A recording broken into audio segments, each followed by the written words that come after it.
last week, and at Chico, a traditional rival. And is it any extra special kind of doing it over there?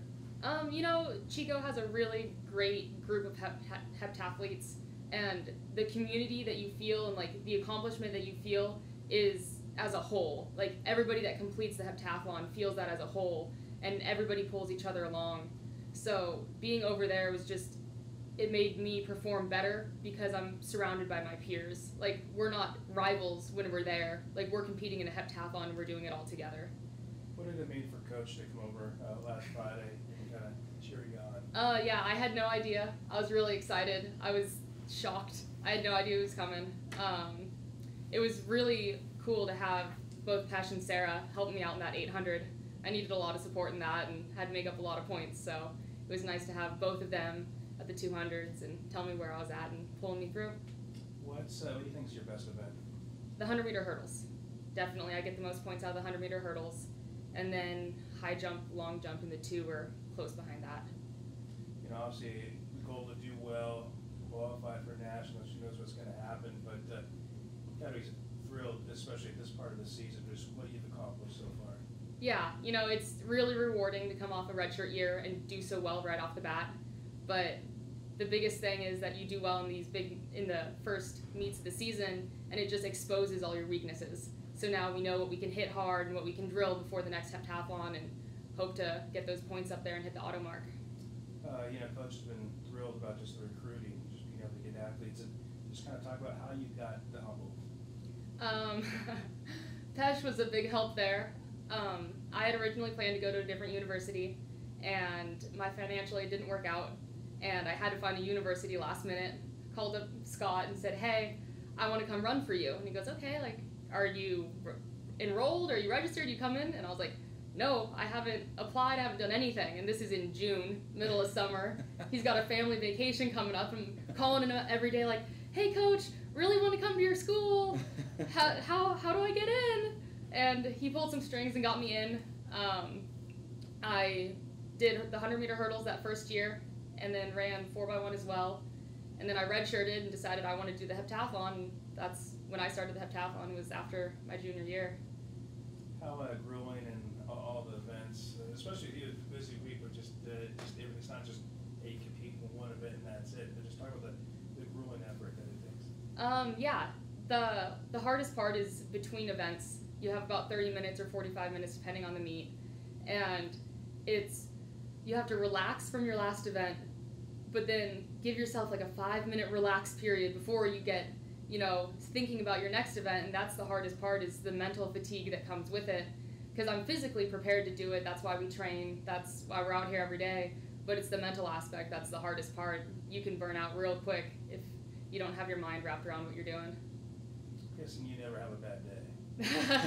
Everybody has bad days. We try to keep them to a minimum. Again, congratulations. Thank you. You said you took a year off to really try to do the heptathlon. What led you to want to do that as your special event? I've had multiple coaches tell me like, "Hey, have you tried the heptathlon? Maybe you'd be good at it." I've kind of dabbled in the jumps, the sprints. I've been in just about everything except for the throws. And it was just something that said, you know, I think I can be good at this. I plugged in my marks, kind of figured out where I might be if I decided to do it, and I was like, you know what, I can give this a shot. I can work hard for this, and I think I can do it. Had a lot of support behind me too. And what event do you feel you need to most improve on to kind of get yourself up to, you know, national contender status? Definitely the throws. Throws are very new to me.